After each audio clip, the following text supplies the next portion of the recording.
this session, we're going to cover soups and salads.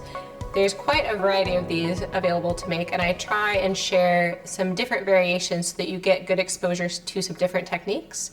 So for soups, you could have everything from a thin warming broth with lots of flavor to something thicker, creamy, a stew that has more substance, that's a little more stick to your ribs. You can use all of the different ingredients that you learn about in all of the different sessions. But what I really like about soups is that they're a great way to use up things that might otherwise go to waste. So besides creating a delicious dish, you can avoid that food waste that would come with throwing away that produce that might be starting to look a little bit sad in the drawer. And it's great for meal prep. You can make soups or stews and store them for later in the freezer.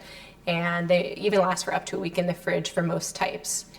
For salads, we're going to cover dressings that would be anything from a traditional vinaigrette, which is an oil and vinegar dressing that you can amplify or adjust with different herbs, spices, and other flavoring ingredients.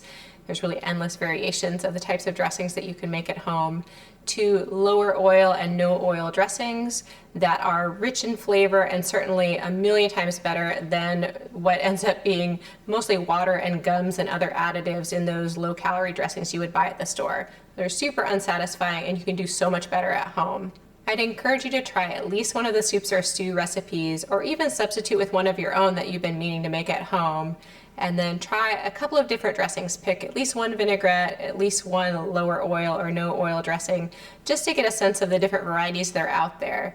I think you learn some great techniques with the lower oil dressings as well, because instead of relying on gums and additives, we're using other things that will add flavor. So we may thicken with nuts that are pureed into a really creamy, rich dressing that you would think couldn't possibly be good for you, but is full of fiber, protein, and healthy fats. You can make a puree from ginger and carrots and make an almost calorie-free dressing that's rich in flavor that you can use to dress light greens.